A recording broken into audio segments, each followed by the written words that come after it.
Elections looming in Sweden, right-wing support is gaining momentum. That's amid a spate of incidents in Swedish cities of gangs setting cars on fire. Almost 2,000 cars have been torched across the country since January, with a record reached this month when over 100 cars were burned or vandalized in just a few hours.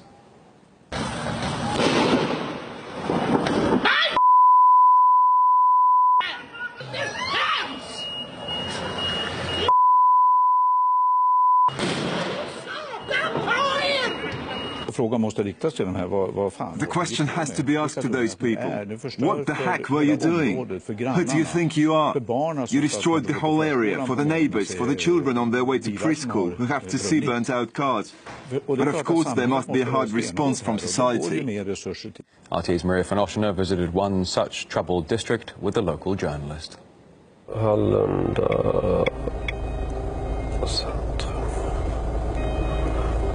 Rutten beräknas. Hallund is one of these no-go zones.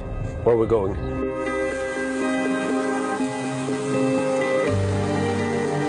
Right now we're driving to the southern part of Stockholm, the Swedish capital, to one of the areas called by police as vulnerable area, or especially vulnerable area, or risk area, how they refer to it. But in the media very often they call these neighborhoods, there are right now around 61 of them officially listed by police as no-go zone. And here with me is a Swedish journalist, Tang Frick. Thank you so much for being my guide tonight.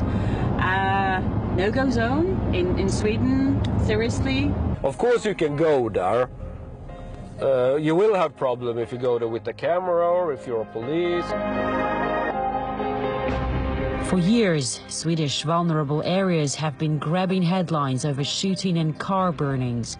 The latter has nearly doubled every 10 years. Why do they burn the cars?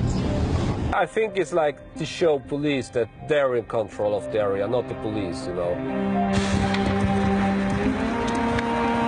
Lots of people are angry, you know, because, you know, if you have a parking lot with 20 cars in a row and you put one car on fire, of course it will spread to the next car and next car. Is it a common thing that people leave those areas, they move? Yes, as soon as they make some more money, they move away immediately, definitely. You don't want your kids to go into school here or anything.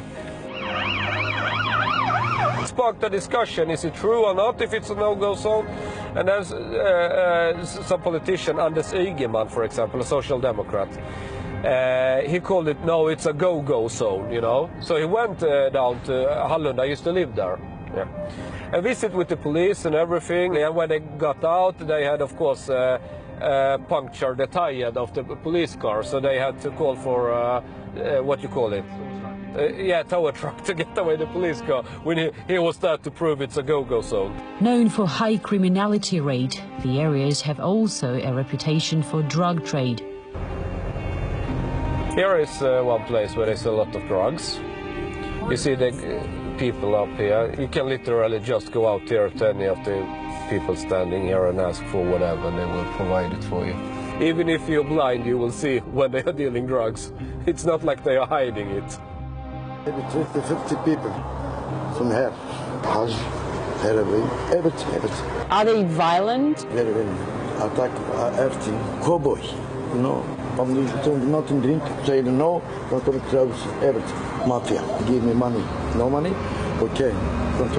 What's that gun, you mean?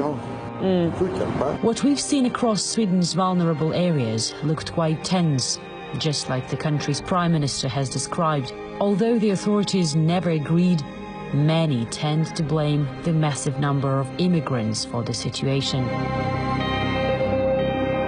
People think that it's related to this 2015 immigration crisis, but no. This is because of immigration we had 20 years ago. A lot of these people are criminal and second-generation immigrants. The parents came to Sweden. If you want to be a bit dramatic, you could say that the worst is still ahead of us. Some locals dub the troubled areas no-go zones, but police claim no such areas exist, preferring to call them vulnerable areas. They're characterized by high crime rates and social exclusion.